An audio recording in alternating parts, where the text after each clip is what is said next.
Hello again and welcome back to another one. And today we have a couple of topics to cover, including a lot that we couldn't include in the title. So stick around as we dive into the topics today and we'll get right to it. A few hours ago, we posted a short about the full circle moment when battle rapper Rhymefest made some claims about Eminem calling him a certain word. And it turns out he misremembered the actual events, as those bars weren't even meant for him. And Eminem's team officially addressed this when Paul Rosenberg dropped a link to the video that showed Eminem never said the word, and the rhyme scheme wasn't even against Rhymefest. And it looks like Eminem's team were ticked off by that interview, to the point that we even got Mr. Porter reveal under our video that he was disappointed in Rhymefest for that level of cap. So perhaps you could say that they are getting tired of people pushing narratives, and here's an example of what I'm talking about, because right there under our coverage, we got a user out here calling out Paul Rosenberg with this. Of course, Rosenberg said that anyway. Even if this is not true, you can literally find a video on YouTube of Eminem saying the N-word all the time early on. And this is a classic example of moving the goalpost, because this all started because Rhymefest made the claim that Eminem called him the N-word, which turned out to be incorrect. But God forbid, Paul Rosenberg clears things up, doing exactly what a manager is supposed to do. And moving on to the next point, for those who missed it, we got a reminder from the American Music Awards. Guess who's back? Eminem is nominated for 2 AMAs, and the stands know the mission. 2 shots, 2 opportunities. And as you can see, he's nominated for Favorite Male Hip-Hop Artist and Favorite Hip-Hop Album. And it was good to see some fans point out he deserved more. Houdini deserved a nomination for Best Hip-Hop Song and Video, Best Video especially, but sadly Houdini did not make the cut. But what are your thoughts? And moving on to the next point, it was the anniversary a few hours ago for Not Like Us that dropped 1 year ago, and we all know the crap storm that this started, that even led to a lawsuit based on the lyrics on the song. And check it out, Kendrick Lamar's Not Like Us is officially the most streamed rap song ever in a single year on Spotify, 1.44 billion streams. It takes the record previously held by Industry Baby. And I'll take this as Kendrick Lamar cleansing the records, as I believe Not Like Us is miles ahead of Industry Baby. And of course, like we've come to expect with anything between Kendrick Lamar and Drake, it quickly turns to a turd flinging contest. And in Kendrick's corner, some have expanded. Kendrick really told that man, "Stop playing with me before I turn you into a song," then turned that man into the biggest rap song / diss ever recorded. Drake's only way of coping was to fool his fans into believing bots and UMG had something to do with this, laughing and loudly crying emojis. Shit, I mean, damn. And we got more on this note. This is why they are still crying. You think Drake stans would care if Kendrick didn't beat Drake in his game? And now we've got some in Drake's corner, pulling up stats before the beef started, and making claims like, quote, "Clearly because of the boy. Y'all mans couldn't even crack the top 5 before Drake promo, skull emoji, and Kenny was coming off his highest grossing tour to Shake My Head." And more from those in Drake's corner. All that just for Drake to still be outstreaming him, laughing emoji. And we got a wild breakdown of what the song has achieved so far in its 1 year period. 1.4 billion streams on Spotify, most streamed diss track of all time, most streamed song of 2024 on Apple Music, most streamed rap song ever in a week, most streamed rap song ever in a single day, longest running #1 song ever on Billboard Rap Chart, 5 times Grammy winning song, most awarded rap song in Grammy's history. And we are gonna have to skip to the part that sparked some wild reactions, more streams than every song Drake released in 2024 combined. Now that's a wild stat. And apparently this breakdown missed one of the most important, as it is reportedly eligible for 9 times platinum in the United States. And of course, we got another round of back and forths under this, as a user expanded with, "OVHOs wanted this to be Family Matters' success so bad, it failed, so now they're suing," laughing and loudly crying emojis. And we got a wild response to this, as a user made this claim, "Kendrick sued for tailor-made freestyle, you dumb F like your mama." But as far as we know, according to reports, it was Tupac's estate that sent a cease and desist for the AI vocals, and not Kendrick Lamar. And more in response to the wild stats, "That's gotta hurt. That's why dude ran to the courts, LOL." And of course, in Drake's corner, some have expanded with, "Most botted diss track of all time, laughing emojis. Y'all was programmed to like this ish, LOL. The beat was cool for the first little bit, the content was trash, lol. Now look where it is at, lol. Family matters better. And of course, many fans chalked this up as cope. And we even got a breakdown from this side of the fence. Most botted song ever. Most amount spent on payola ever. Biggest licensing discount given to Spotify ever. Most lies ever told in a song. The baby shark of rap songs for the West Coast hood dudes. And as far as we know, none of these have been officially confirmed by any reports, and the closest we could get to any of this being true is probably the biggest licensing discount given to Spotify ever. As if I recall, we heard some speculations about UMG reducing the payout for more exposure or something along those lines, but nothing's been confirmed as far as we know, and some posted AI-generated images of Lucian Grange pulling the strings. But perhaps the most divisive so far, as this tends to bring out every other fan base of huge rappers, was when this conversation hit the web once again. From Euphoria until now, Kendrick has had the best 365-day run of any rapper ever. Shrugs emoji. Oh shit, here we go again. Worst place in the world. And before we get to our breakdown, we got a video from Kid Chaos breaking down why he believes this. I know I'm gonna make a lot of y'all mad when I say this, but I don't care. This man right here, K-Dot, the Boogeyman, Kung Fu Kenny, is having the best 365-day run of any rapper ever.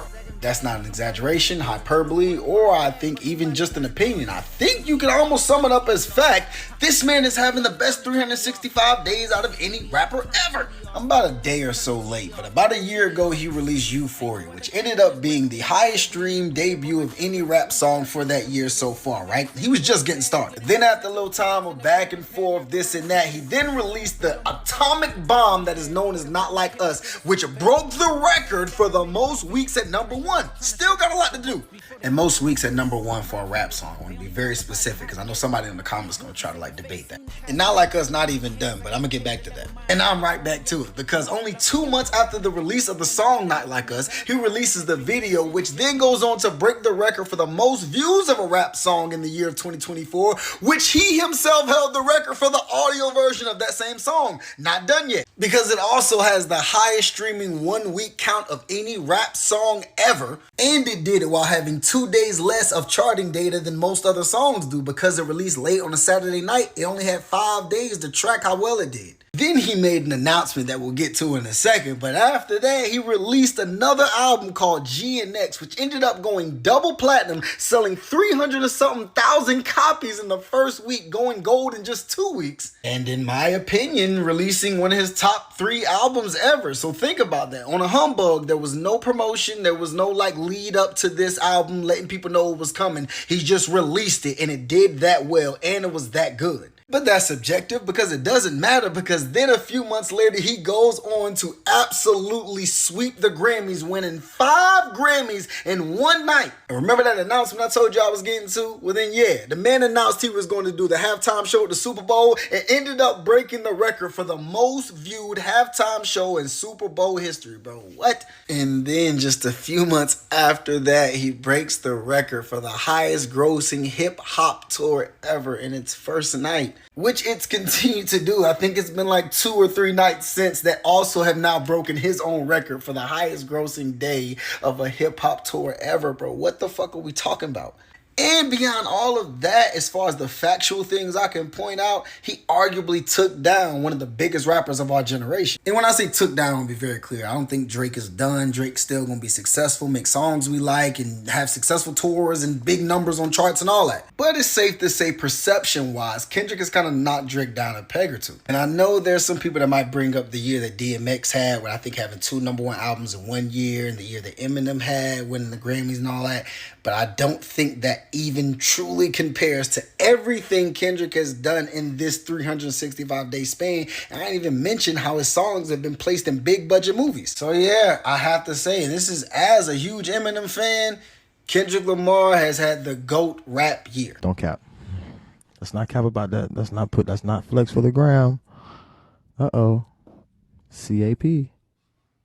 And before we get to our receipts that prove this is incorrect, since he was going off objective data, some have expanded with I Raise You 2000 to 2001 Eminem. People actually had to drive to the store to get the music. And yes, he had a stadium tour too. And as you can see, that's a screenshot of MMLP selling over 1.7 million in its first week. And like we've come to expect, whenever you put up stats that are hard to refute, a user expanded with, nobody gives a F about Eminem. And we got more back and forth between Kid Chaos and fans after making those bold claims. Y'all always dragging it. This would make people hate Kendrick. This run is nowhere better than 03 to 0550. He ended a career, went platinum in a week, started a group who all went platinum, sneakers and video games, like Cut It Out. And personally, I believe that it is a lot of recency bias that's responsible for these takes that we keep seeing. As yes, when it comes to the battle side of rap, Kendrick beating Drake is probably the biggest we've ever seen, and you could make an objective argument about why this has been the biggest so far due to the status of the rappers involved. And when you add in the numbers, you could make a good argument, but overall I don't believe it that this is the best 365 days a rapper has ever had. And before I get to my breakdown, another user expanded with Eminem from 2000 to 2003, to which Kid Chaos responded, so 36 months, okay, to which the user responded with, which includes multiple 365-day periods, Todd, to which Kid Chaos responded with, you pedos are so goddamn slow. Explain what 12-month span M had better, otherwise you're attempting a straw man and exposing your own stupidity, to which the user responded with, Eminem had 2000 to 2001, then 2001 to 2002, then 2002 to 2003, we're all better runs than Kendrick's right now. Also, you can't call other people pedos while you have Kid Soccer in your name. Hey, bro, come on now, dog. Come on, man. Now that was low-hanging fruit, but in this instance, you could say Kid Chaos earned that one. And we got more on this debate. Eminem had the number 1 and number 5 best-selling albums, which combined to sell more than 11 million copies, and had a movie gross over 100 million in 2002. I love Kendrick, but his last year doesn't touch what M did in 2002. And personally, I think Kid Chaos is misinformed of what went down in 2002 for him to make these claims, as he responded with, again, which 12 months did this occur, to which the user expanded. Eminem show, 8 Mile soundtrack, and 8 Mile movie all happened within 6 months of each other, LOL. Also, if you want to add his executive producing of 50's Get Rich or Die Trying, that happened all within that same 12 months, then it is even more impressive, to which a user added, and he even won an Oscar for the soundtrack. And we are yet to see Kid Chaos respond to this one. And since he was talking about objectivity, here's one for you guys before we move to the next point. In 2002, the Eminem show and 8 Mile released, and the former ended up moving over 40.56 million equivalent albums globally, and the latter moved 19.5 million copies globally. So in the same year, we got album totals at over 60.1 million sold globally. And here's a breakdown of all of Kendrick's 8 studio albums right now, and all added together amount to 58.9 million equivalent albums sold globally. So to sum it up, we got 2002 Eminem with 60.1 million sold, compared to Kendrick's discography of 58.9 million sold. And someone called the police because arrest my case. And moving on, we got King Crooked react to the 1-year anniversary with this. Doesn't seem like a whole year has passed, but maybe that's because the beef has been talked about for 365 days straight. And when a user responded with, I wasn't born yet, but was the Ether/Takeover convo this powerful a year after it occurred? And to this, King Crooked reacted with, I think that beef lasted for 4 years or something. Multiple disses across multiple projects. And there was no social media either. Social media made Dot/Drake something totally different. So in conclusion, King Crooked is pretty much saying that this is like an apples to oranges comparison due to how social media has changed how people talk about these events. And we got an anniversary that is being overshadowed by Not Like Us, one that I believe a lot of Drake fans would prefer to forget, as The Hard Part 6 also dropped 1 year ago, just hours ago. And to this, some have concluded, one of the worst diss tracks in the history of rap beefs, on the defensive the entire time, while spitting some of his laziest bars to date and waving the white flag. This cemented Drake's loss. And of course, this has triggered some Drake fans under, which is something we've come to expect from both fans fan bases since this started, and here's one to end it today, as Eminem hit a new milestone on Spotify hours ago when it comes to his all-credits streams. Check it out. Eminem has now earned 3 billion streams on Spotify in 2025 across all credits. He's the most streamed artist of the year to debut in the 90s. And finally, we now see some users asking the right questions. Is it safe to say that he has more replay value than any rapper? And I believe we have more than enough objective data that makes the answer to this question a resounding yes. People can have their subjective opinions, but when we go by the numbers, these are the facts. And that will be all for today, and I'll be looking forward to your thoughts in the comment section. Thanks for watching, and don't forget to like and subscribe if you enjoyed this. See you on the next one.